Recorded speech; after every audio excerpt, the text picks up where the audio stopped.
Hello everyone, welcome back to the channel. Today I'm going to be continuing my quest for improving the handling and the chassis of my GR Corolla, one little step at a time. I just recently installed front and rear strut braces from TB Performance products on it to help that area.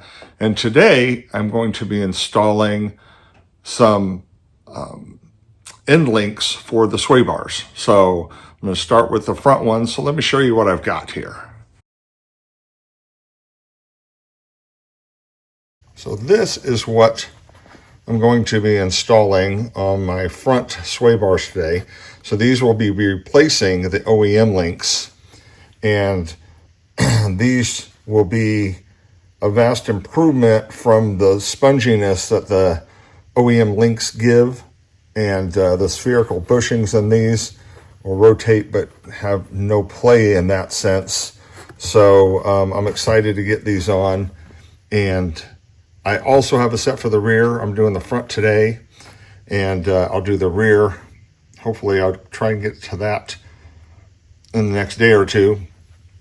But today I'm going to tackle this, and so let's go ahead and get started. Thanks for joining me today. And hey, if you guys like this kind of stuff, sure would appreciate if you would subscribe, hit the like button. Less than 10% of people subscribe that are looking and viewing at this, so it sure would help the channel. So I'm going to go ahead and get this jacked up, and we'll get the wheels off. So here is the OEM sway bar link, and that's what I'm going to be taking off first. So it looks like, oh yeah, well, that just popped right off. So I actually have a little cap over the end of it there. So we'll remove that. If this ends up spinning, then there's an Allen wrench here on the end so that you can get this off. I've had ones that stayed and didn't turn and other ones that did. So just do what you got to do on either side of that. And then on this right here, there's a nut on the back side of it there, and so we'll try and get that off too. We'll remove this, and we'll do that on both sides. So I'm going to try to show you guys as much of this as I can without the camera being in my way and without me being in the way of the camera. So I'm going to go ahead and get this 17 millimeter bolt or nut off here, and I'm going to see if I can get it off without it spinning. So, because if so, I can use my, see? And it did. It came right off without any problem. So, this is actually all that holds that part on. So, now I need to get down underneath and get that lower bolt. So let me see what I gotta get to. All right, let's try this first of all. Just try tapping this. There it goes. Perfect.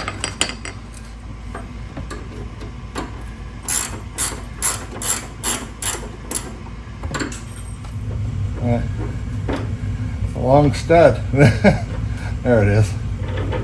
Okay. All right, I'm going to go do the same on the driver's side. I'm not going to record that one, but I'll go ahead and take those two nuts off and remove it so we can put the new stuff on. All right, so I got both of them off. There's the other one. So now, ready to install the new one. So let me take a look at what I got here. So I've got my original one right here. So I've set it approximately, or I think I'll have it slightly shorter than the OEM one.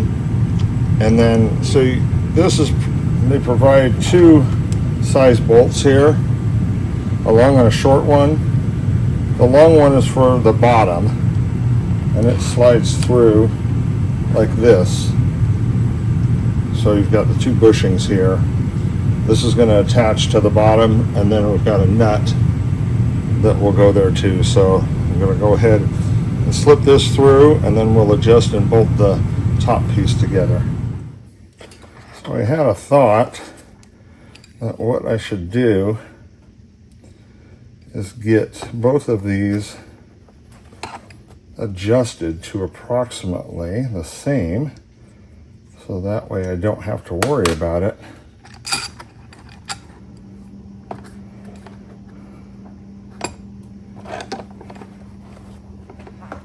Okay. Now these right here are reverse threaded.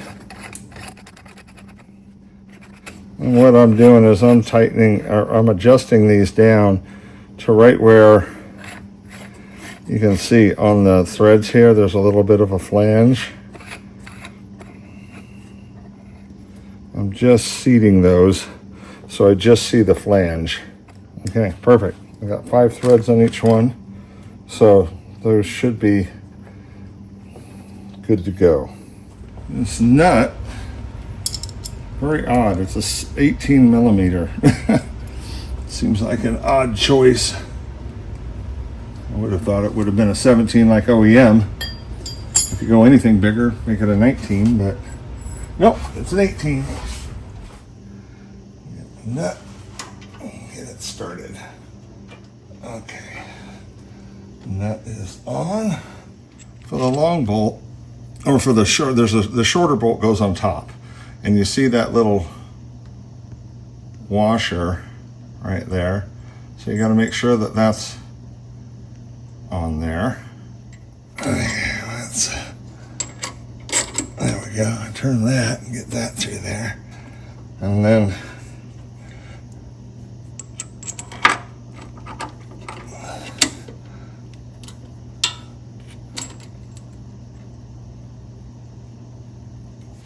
so this is how that assembles. So you got your bolt, there's that small washer right there, goes on the outside of the bushing of the spherical bearing, and then there's this bushing right here, small side in, then this all will pop through here, just like that, and then we take our, weird as it is, 18 millimeter nut, thread that on. There we go.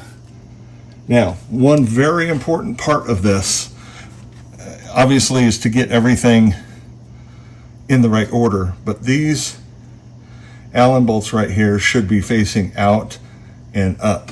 So there we go.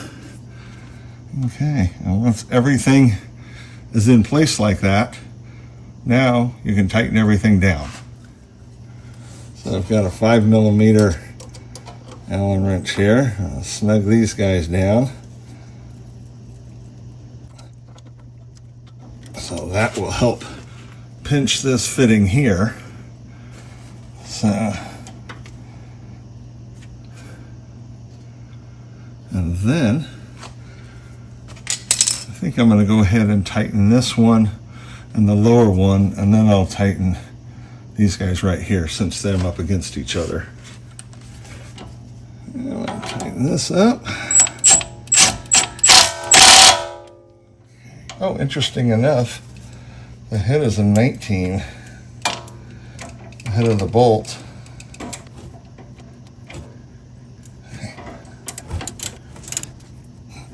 Okay, those are snug at least. So, this guy right here, got that tightened up with the bolt. There's the nut.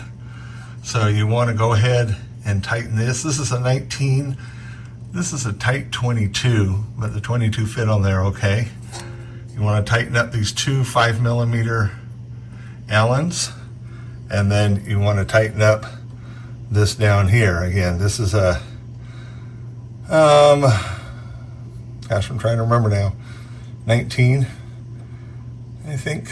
So, I think both those are 19s actually, this side and the nut and the bolt side. So, but the key is too, you want to make sure that this right here is perpendicular, so it's pointing forward, and you want these on the inside pointing forward. So if it's backwards, you'll know because you won't see those two and you got the wrong side. So that is it. It's not a hard install. A couple of wrenches, and that's it. You can do this, and another way to tweak and improve the handling. I'm looking forward to taking it out and seeing the difference on the turn-in and stuff with it. So anyway, I'm going to go ahead and tackle the other side. I'll show you the finished product on that one real quick. All right, so here's the driver's side, all bolted up, tightened up. So once again here, the nuts are 18 millimeters, which is really weird. The bolt heads are 19 millimeters, and that's true down here too. So this is 19, the nuts on the inside.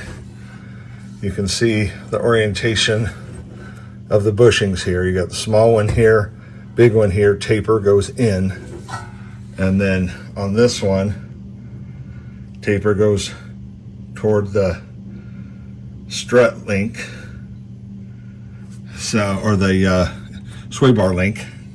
So you can see right here, so the taper goes toward here. You got the bolt head back there and the nut on the outside. So then you got your two 5 millimeters. So on this one, these are on this side, on the driver's side, pointing toward the rear. On the passenger side, they're pointing toward the front, but you just got to have access to it. At first I thought they were put in backwards, but they're not. And this one's kind of cool because you can actually see the logo. The one on the passenger side, the logo's on the back side here, so you can't really see it. So I wish they'd put it on the front so you could see that too. But it is in, it is done. Now I'll put the tires on, and she'll be ready to take for a drive.